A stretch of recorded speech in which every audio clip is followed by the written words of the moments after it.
Hey, what's up, Algebra 2? Good to see you. Welcome back. We are continuing the notes that we started on Wednesday when I saw you in the live meet. Here's your learning target. It's the same from yesterday. You can take a second, get it written down, pause if you need to.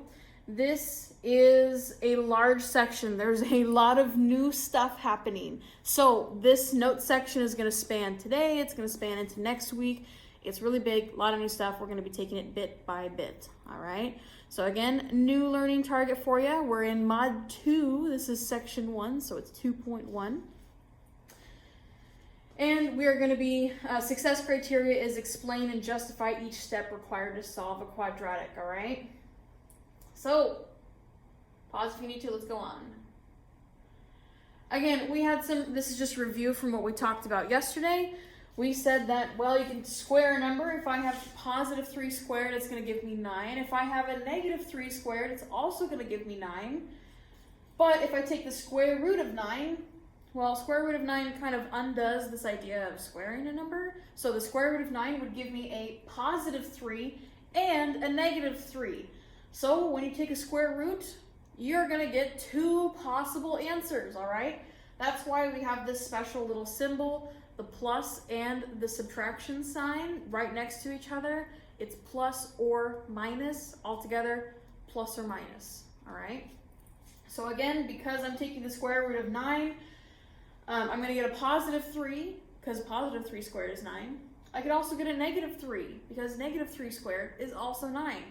So again, there's 2 different answers, all right? Again, taking the square root of 100 plus or minus 10.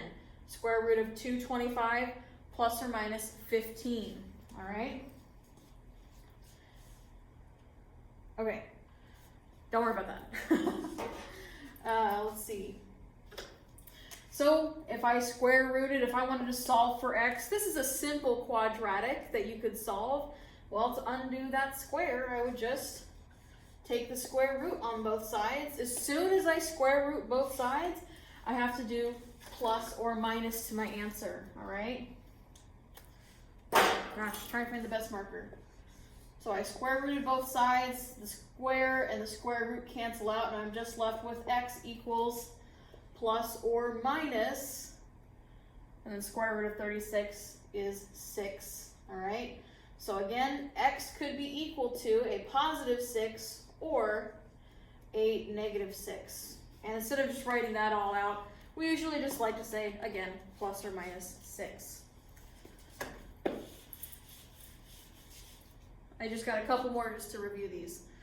Square root, if I wanted to square root both sides to solve for x, well, x equals plus or minus 9, because the square root of 81 is 9, but again, we could have a positive and a negative answer. So adding that little symbol. Square, okay, yeah. Square root both sides. The thing is here, square root of 0 is just 0, so I get a plus or minus 0. That marker is not working. Okay. So what about if I wanted to solve the equation x squared equals negative 1? I could square root both sides, right? I get plus or minus the square root of negative 1. But what is the square root of negative 1? And I'm going to show you visually here. You remember this slide from yesterday when we talked about finding what x is equal to when y is equal to 9? We had this line graphed y equals 9. We saw some intersections from our parabola, and we said, okay, x could be a negative 3. It could also be a positive 3. So, again, what if I wanted to graph the line y equals negative 1? Again, this is our output, negative 1, so if I graph the line y equals negative 1, wow, that is so terrible, I'm sorry. But you get the idea. Negative 1 is down here. Do we see any intersections? Is there any solution here? Not really. So what's going on? Is there a number? This is an important sentence that you don't have to write it down, but it's just good to think about. Is there a number multiplied by itself? Because again, the square means take that number, multiply it by itself. Is there a number out there when you multiply it by itself that would give you a negative number? If I take a positive 5 and a positive 5, it gives me a positive 25. If I take a negative 5 times negative 5, still a positive. There's not really any way to get a negative number out of that. Okay? So, just to recap what we just said, if I have this equation x squared equals a, if a is greater than 0, if a is positive, you're going to have two different solutions, all right? You would have a positive solution and you would have a negative solution, that plus or minus. We also saw that when a equals 0, well, if I square root both sides, square root of 0 is just 0. When a equals 0, there's only going to be one solution. But when a is less than 0, if we have a number that's negative, if we have x squared equals negative 1, if we have x squared equals negative 20, how do you solve for that? There's no real solutions. And that we don't like that happening. That's kind of scary. No real solutions to this thing? Are you serious? So, instead of saying no real solutions, mathematicians, we just invented one called the imaginary number. Welcome to the imaginary units, all right? So, we don't like this, so we're going to define that the square root of negative 1 is I. It's an imaginary number. We don't know what it looks like. It's kind of, it's off of the coordinate plane. It's an imaginary number. This fact, I equals the square root of negative 1, or the square root of negative 1 equals I, circle that, highlight it. This is what the definition of an imaginary number is. It's the square root of a negative number. Pause, seriously. Okay, so imaginary numbers, they're going to be written, and we're going to see examples of this soon, and also in the meet when I see you.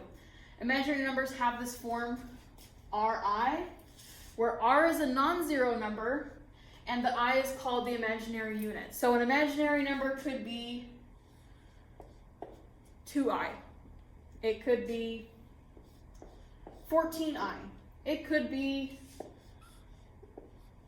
the square root of 3 times I. And actually, we like to put, when we have like square root of 3, we like to put the imaginary unit on the outside, just to make it look nice, so it's not like underneath the square root, all right?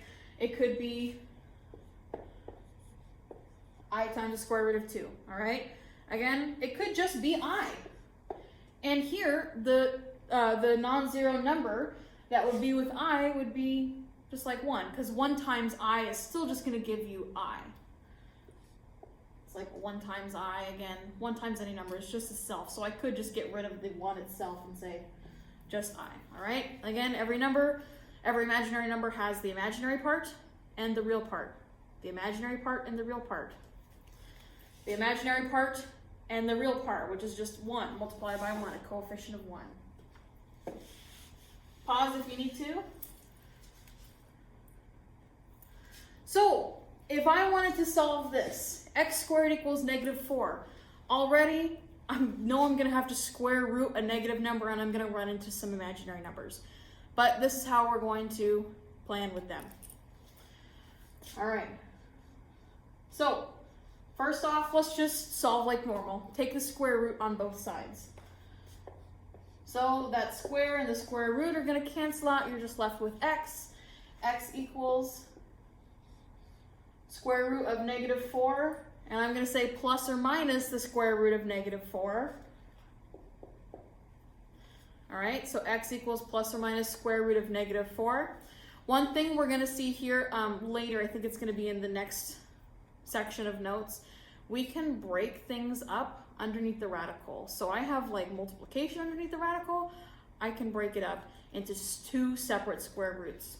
So what I'm going to do is I'm going to see if I can just remove the negative part of this.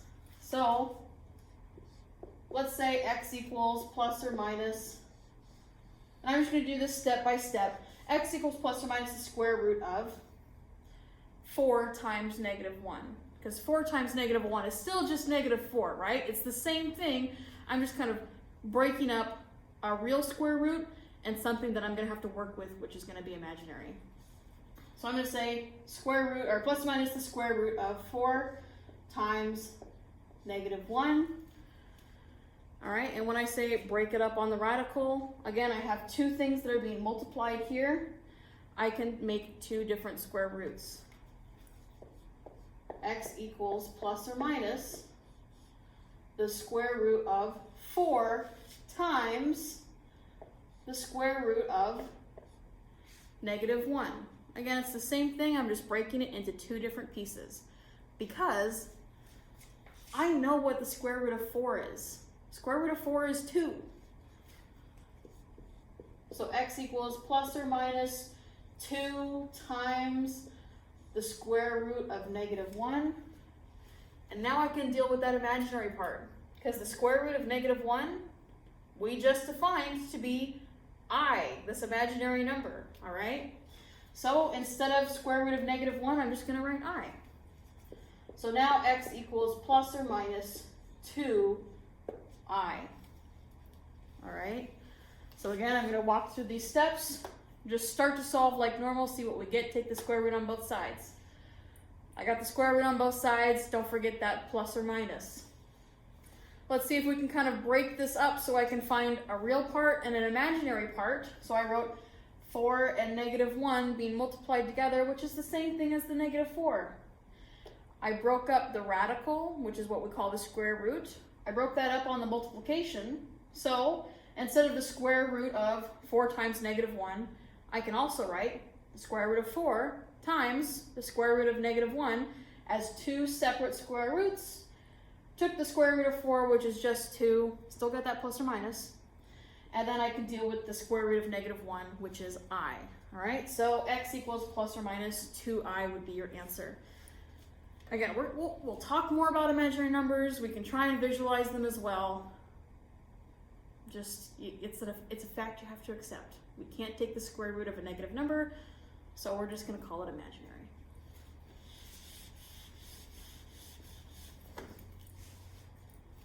Okay, one more just to get in your notes, because I know that the square root of 10 isn't our nice square root, right? I got the square root of 9 is 3, and the square root of 16 is 4, but square root of 10, not really nice. How exactly would we write that? Again, let's just start solving like usual. Take the square root on both sides to get rid of that square. So the square and the square root cancel each other out. Over here, I'm just left with x equals plus or minus square root of -10. Let's try and see if we can break this up into a real and an imaginary part. So I'm going to say that -10 is also equal to 10 times -1.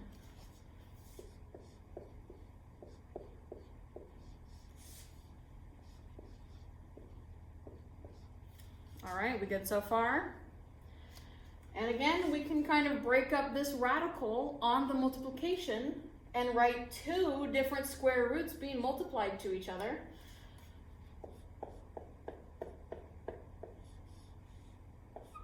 So this could turn into plus or minus square root of 10 times the square root of -1. And now I can see there's no way to simplify this quite yet. I mean, I could get a decimal point, but let's just keep it at square root of 10 just to be accurate. But the square root of -1, again, we know is I. So I could say x equals plus or minus. I like to write the imaginary part first before a square root that I can't simplify. So I'm going to say I times the square root of 10. So x equals plus or minus I times the square root of 10.